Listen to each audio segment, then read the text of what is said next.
here in Harvard. Welcome to Harvard! On special correspondence to talk to Professor Jensen, who wrote the paper on theory of the firm. I'm Amsani. Today my group consists of Angel, Akis, Zuhui, and Ava. They're most probably somewhere in class right now, but I'm kinda in Harvard. Our group's gonna talk to you about agency costs and how it affects shareholder behavior, creditor behavior, and other stuff.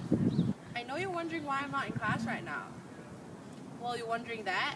I'm kinda still in Harvard, so maybe you'd like to take a look around.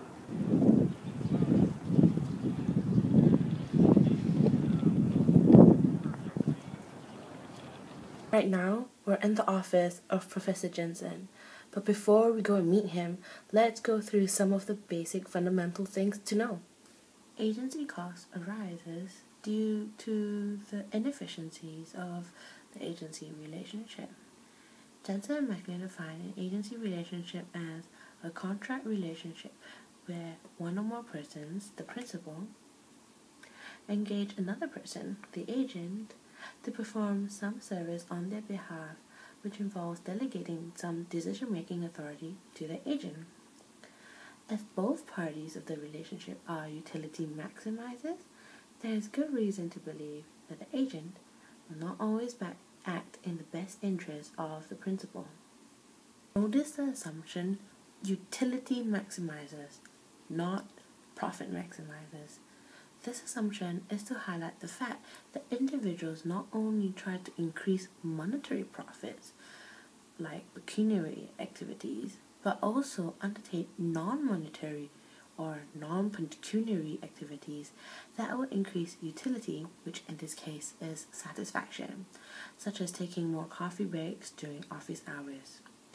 Utility can also be increased by simply not undertaking certain activities that require effort, or activities that cause disutility, like undertaking and managing riskier projects to increase profitability or working harder and smarter to increase efficiency.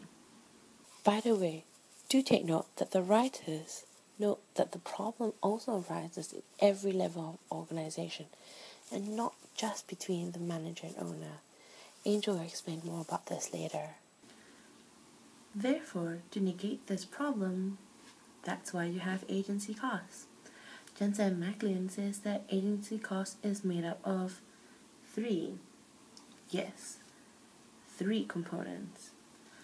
The first would be residual loss, the second would be monitoring costs, and the third would be bonding costs. So remember, three things: residual loss, monitoring costs, and bonding costs.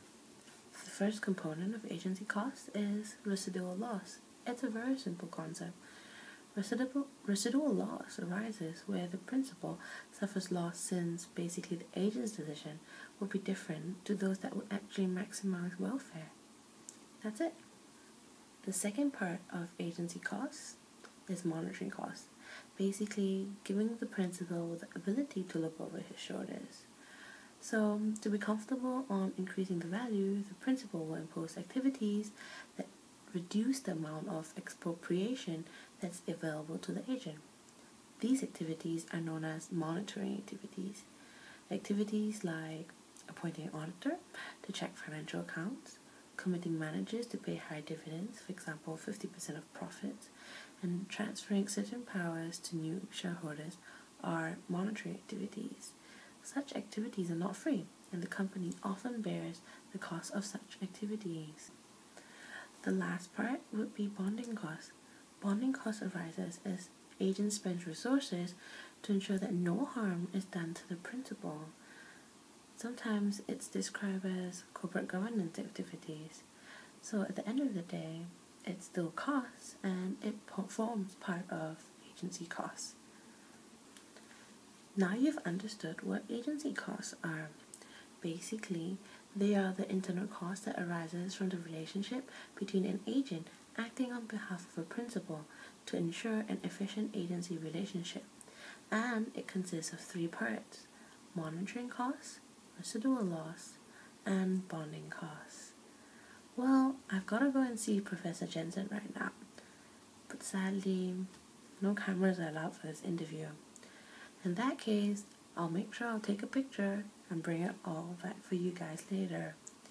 In the meanwhile, let my group take you through explaining how agency cost leads to the differences in the behavior between shareholders, creditors, as well as the management. See you guys back home when I come back. Bye.